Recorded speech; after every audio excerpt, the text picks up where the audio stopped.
A massive media debate in the UK has sprung up around the BBC and a proposal to scrap the compulsory licence fee that's funded the public broadcaster there for decades and replace it with an opt-in subscription model. This reportedly would force the BBC to drastically reduce the number of television and radio stations it runs. And guess what? In a survey last week, more than half the respondents agreed with abolishing the licence fee, while 63% agreed the BBC was an important part of British culture, 50% believed it didn't represent value for money, and only 29% reckoned it did. Sure enough, the BBC reacted strongly, its chairman, Sir David Clementi, saying the plan would weaken the nation. And just as predictably, the activists are out in force too, with a petition to save the public broadcaster, calling on Prime Minister Boris Johnson to stop this war on our BBC and this thinly veiled attempt to dodge accountability. Look, of course the Beeb's an important part of British culture, but plenty accuse it of losing touch with the mainstream as it obsesses with minority activism, like earlier this month when it featured a poem by Gray Crosby on, quote, the struggles of getting a haircut as a non-binary person. We're queer and we're here, and life can be tough out there. So do you have to make a fuss, or could you just cut our here? Just one example of how the BBC staff of 22,000 spend nearly £5 billion a year. Not everyone thinks it's beyond a trim. I'm a huge fan of the BBC in many ways, but I think that what it suffers from is it's obsessed with diversity, but it really struggles with diversity of opinion. Most of the people who populate the BBC, who work there, tend to subscribe to a particular Metropolitan Liberals. Not super left-wing, but it is a particular worldview, and I think it's particularly bad at articulating a conservative point of view. Former BBC presenters have been standing in its corner. The BBC is deeply loved. If this planet survives, it will be due to two words, David Attenborough. And David Attenborough spent his career... And there are programmes that no other channel could afford to make apart from the BBC. So if the planet survives climate change and global warming, it's thanks to Sir David Attenborough and the BBC. Now, I love an Attenborough doco as much as anyone, but having watched many of them, I think they'd have one of the highest carbon footprints of any television series ever. I know their point, but give me a break. The world is hardly light on for alarmist takes on global warming. Here's a former BBC presenter who's a little more in touch. News night, I had a debate between three different people on BBC Two last night about this, and didn't manage to find a single person who thought the licence fee should go. But perhaps again proving how out of touch they are with the public, who it appears have fallen out of love with the BBC licence fee. All these arguments sound terribly familiar in Australia, don't they? Well, so does this diagnosis. The fact we are even having this discussion about the BBC is the fault of the BBC itself, which has proven itself to be untrustworthy and lacking in political impartiality in recent years. The BBC disgraced itself over its coverage of Brexit. It proved it was no longer in touch with the vast swaths of the country. It also proved itself remarkably out of touch for failing to predict the biggest story of the most recent election, Boris Johnson's historic toppling of Labour's Northern Red Wall. Yep, focusing on its own niche issues, out of touch with mainstream concerns, suffering groupthink, lacking a diversity of ideas and getting the big issues wrong. That's their BBC. And it sounds very much like our ABC. To discuss this and much more, I'm joined by a terrific panel on the desk here with me. Christine Middap, the editor of the Weekend Australian magazine. Good to see you, Christine. And Amanda Wilson, the former editor of the Sydney Morning Herald. Hello. And a political panellist for the first time. We're joined in Canberra by the Liberal Senator for Queensland, James McGrath. Let me start with you, James. You've been so outspoken about the ABC lately. Do you reckon maybe some sort of opt-in subscription model would be the way to go there?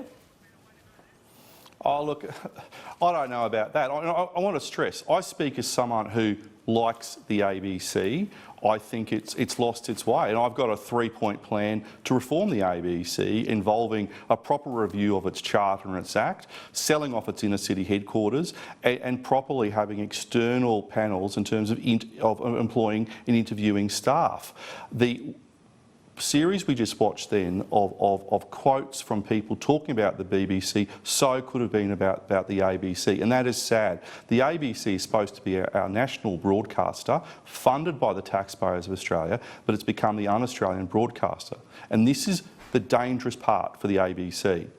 Too many people on right of centre in Australia are no longer watching the ABC because there are alternatives. We're not talking about the 1970s and the 1980s where they had a couple of commercial channels in the ABC.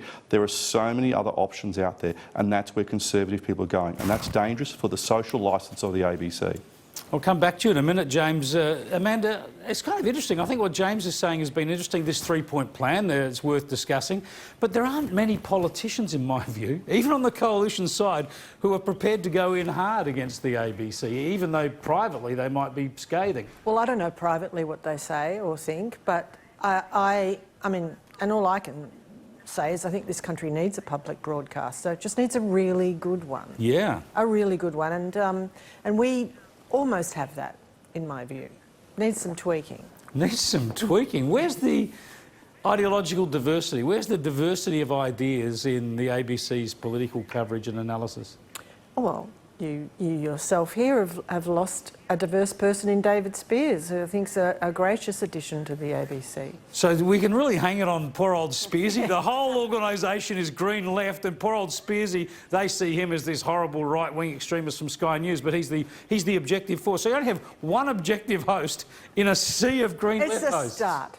It's a start. That puts a bit of pressure on Spearsy, doesn't it, Christine? Well, it does, but I must say on the weekend after the interview with Anthony Albanese did on Insiders, it was hilarious watching the uproar on Twitter afterwards with people outraged that this sort of stooge had come in and laid some hard questions on the Labor leader. Yeah. So he's getting it from all sides, I think, at the moment. But this, of course, this is important, Christine, because this is what pushes. I'm not suggesting that this will happen to Spearsy. I know he's experienced and a man of strong character, but this is what they do. The group goes on him and they try and corral him into their way of thinking, so you dare not get too critical of a Labor policy again. Well, look, I think I was wondering what his reaction would be, because if you were scrolling through Twitter on Sunday morning and afternoon, it was a fairly unanimous outcry about the interview, which I'd watched and actually thought it was a pretty good interview. You know, I think he's a very strong interviewer.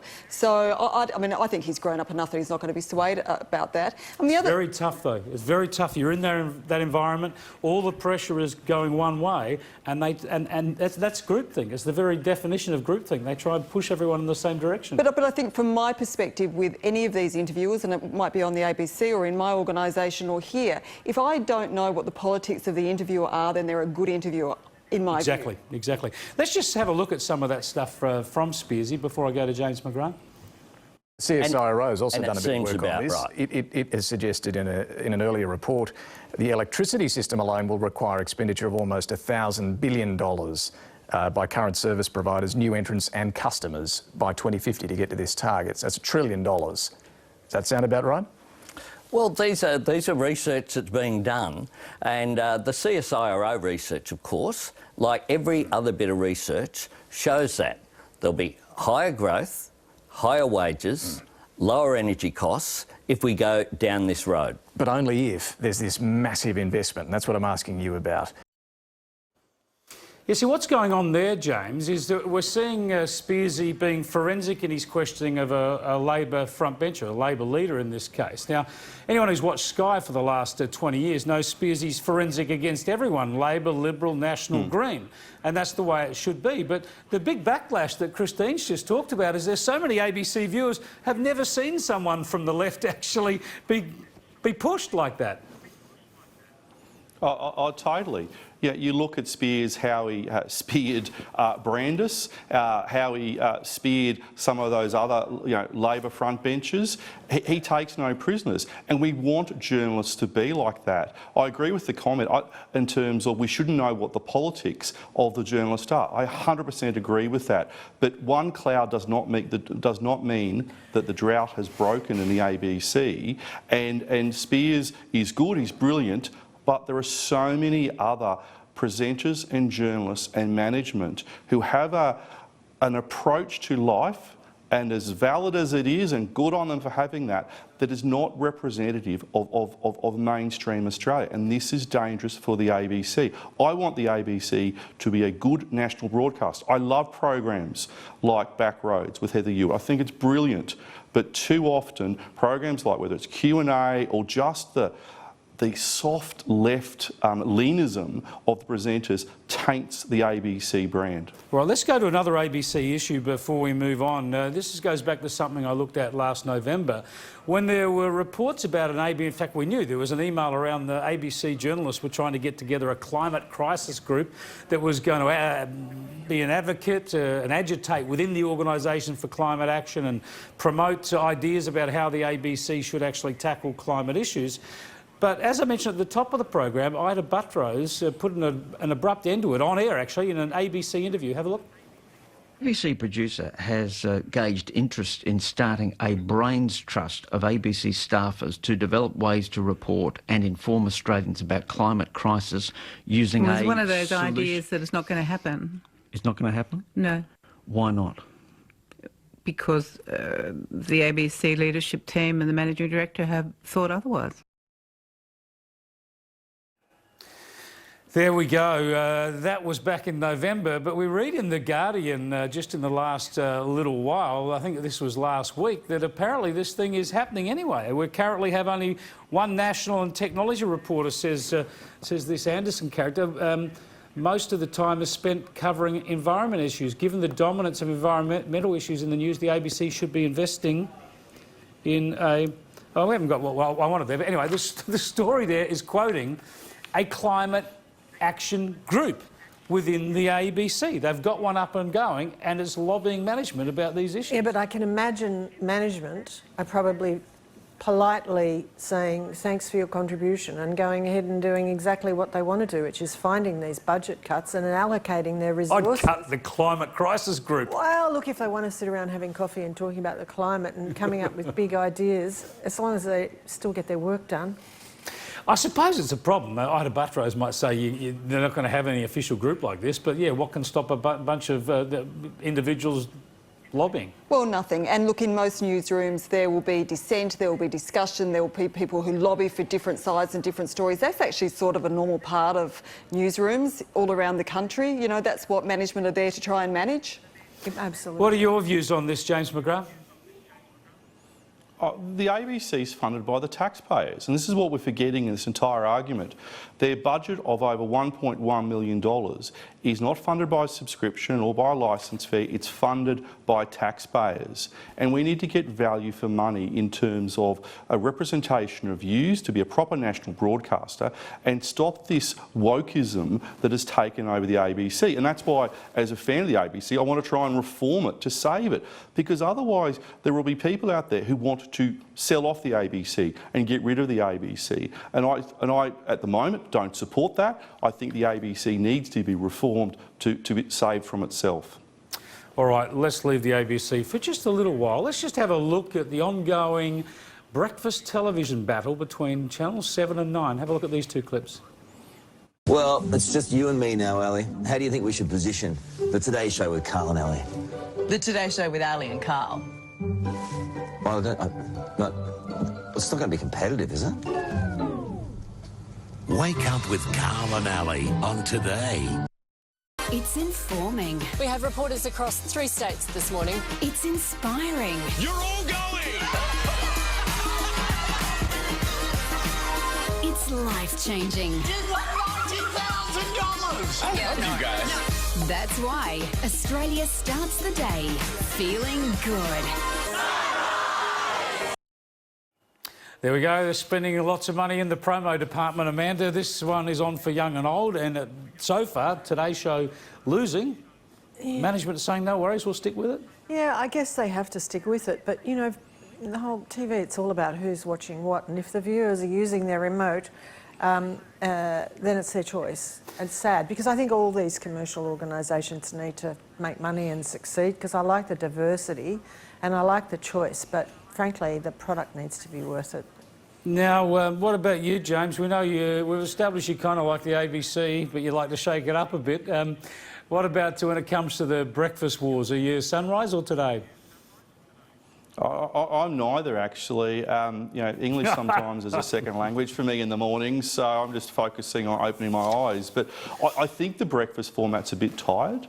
You know, in terms of people are drifting away from it. If you look at the viewer figures, they are, you know, slowly decreasing across the networks. So I think the whole concept of breakfast TV needs a wake up. Now, Christine, I can't let you go without asking you something about what you've been doing lately, because I think it's been sensational. Mentioned, of course, before, Christine edits the Weekend Australian magazine. This series that Trent Dalton has done, I think we've got the cover screen here, on Sunny Street. I mean, Trent Dalton is now a internationally acclaimed novelist, but you've still got him writing for you. He's just gone to a local street, sort of picked it, obviously, thought about it, but it's a suburban Brisbane street, and he has just unearthed amazing stories. Well, because Whose idea? It was his idea. Right. It was his idea. That was generous of you. You could have claimed it yourself. No, absolutely not. It's his idea and it's his expertise. I mean, talking to ordinary people and finding the extraordinary is what he does beautifully. And what he did quite rightly was he got talking to one of his own neighbours and found out this incredible story, and he thought, you know, we live in these streets with these incredible stories and we don't know. Everyone is a story, and that's what he's found. Actually, people can catch up with that online if they want to backtrack. It is a wonderful series. So I should just say, on Saturday, he's actually driven the Fire Road from Bateman's Bay to Malakuta, and about 2 weeks ago. It's an amazing read. Good plug. He is a brilliant man, a brilliant writer. Thanks so much for joining us, Christine. Amanda, good to see you again. And thank you to James McGrath for being our first politician panellist.